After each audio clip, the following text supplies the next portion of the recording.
Salam sejahtera bagi kita sekalian. Bapak, Ibu, Saudara yang dikasihi Tuhan Yesus Kristus. Hari ini, Rabu 11 Mei 2022. Tema renungan kita berjudul, Rendahkan Hatimu. Bapak, Ibu, Saudara, mari sekarang kita satu di dalam doa. Ya Tuhan, kiranya Roh-Mu menguasai hati dan pikiran kami. Biarlah Roh-Mu yang kudus menuntun dan membimbing kami. Kami akan membaca firman-Mu. Biarlah kami ditolong untuk mengerti kehendak-Mu di dalam kehidupan kami, agar kami dapat mengerjakan apa yang seturut dengan kehendak-Mu. Demi Kristus Yesus firman yang hidup, kami berdoa. Amin. Bacaan Alkitab kita pada hari ini terambil dari Yeremia pasal 50, ayat 17 sampai dengan ayatnya yang ke-20. Israel adalah seperti domba yang dicerai-beraikan, dihalaukan oleh singa-singa. Mula-mula Raja Asyur memakan dia, dan sekarang pada akhirnya Nebukadnezar, Raja Babel, mengerumit tulang-tulangnya. Sebab itu beginilah firman Tuhan semesta alam, Allah Israel. Sesungguhnya aku menghukum Raja Babel dan negerinya, seperti aku telah menghukum Raja Asyur. Tetapi aku akan mengembalikan Israel ke padang rumputnya, supaya ia makan rumput di atas Karmel dan di Basan, dan menjadi kenyang di atas pegunungan Efraim dan di Gilead. Pada waktu itu dan pada masa itu, demikianlah firman Tuhan. Orang akan mencari kesalahan Israel, tetapi tidak didapatnya, dan dosa Yehuda, tetapi tidak ada ditemukannya. Sebab aku akan mengampuni orang-orang yang kubiarkan tinggal hidup. Bapak, Ibu, Saudara, Perdana Menteri Lee Kuan Yew pernah menyampaikan ucapan yang hingga kini selalu diingat banyak orang. Ucapannya mengenai kesombongan. Dia pernah berkata, "Orang sombong itu seperti orang yang berdiri di atas gunung. Dari atas dia memandang semua orang di bawah kecil. Dia tidak sadar, orang memandang dia juga kecil." Dalam kekristenan, dikenal 7 dosa besar yang harus dihindari. Dan salah satu dari 7 dosa itu adalah kesombongan. Kesombongan memang merupakan sikap hidup yang harus dihindari oleh siapapun. Kesombongan lahir dari pikiran dan perasaan superior atau menganggap diri lebih dibanding manusia lainnya.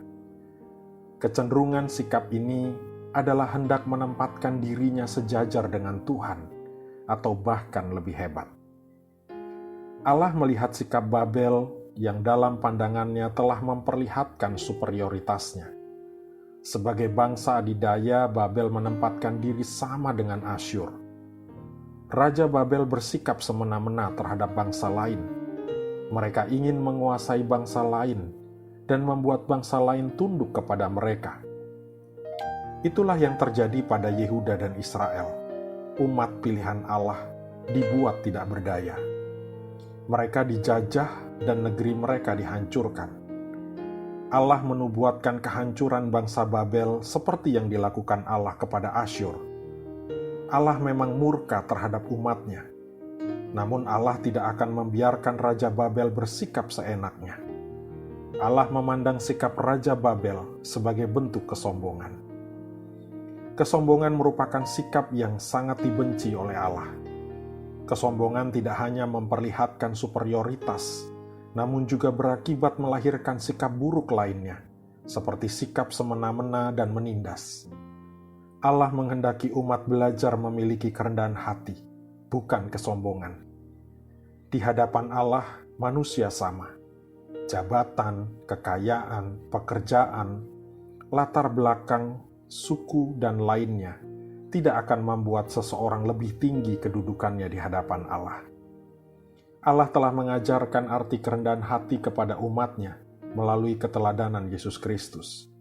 Dia yang adalah anak Allah menempatkan dirinya sama dengan manusia, bahkan bersedia memberi dirinya untuk dikorbankan sebagai penebusan dosa. Kerendahan hati mendorong lahirnya sikap positif lainnya, seperti kesediaan untuk memaafkan, mengasihi, memiliki kepedulian, kemauan, dan kerelaan untuk berkorban, memandang sesama setara, dan memiliki solidaritas. Bapak, Ibu, Saudara, mari kita refleksikan bacaan kita. Ada banyak hal positif yang lahir dari kerendahan hati. Kehidupan keluarga, gereja, dan masyarakat akan mengalami keharmonisan dan damai sejahtera apabila kerendahan hati menjadi gaya hidup yang dibangun oleh setiap individu yang menjadi bagian di dalamnya. Marilah sekarang kita bertekad, semoga Allah sumber kebajikan menolong dan memampukan kita umat-Nya untuk hidup dalam kerendahan hati, membuang kesombongan dan arogansi dalam diri. Dan marilah secara nyata, pribadi, dan juga bersama keluarga, kita membangun kesepakatan dan kebersamaan untuk menumbuhkan nilai-nilai kerendahan hati, seperti berkomunikasi dalam kasih, saling memperhatikan, dan saling menolong. Mari sekarang kita berdoa. Tuhan, terima kasih oleh karena firman-Mu telah menyapa kami, mengingatkan kami, untuk kami senantiasa memiliki kerendahan hati.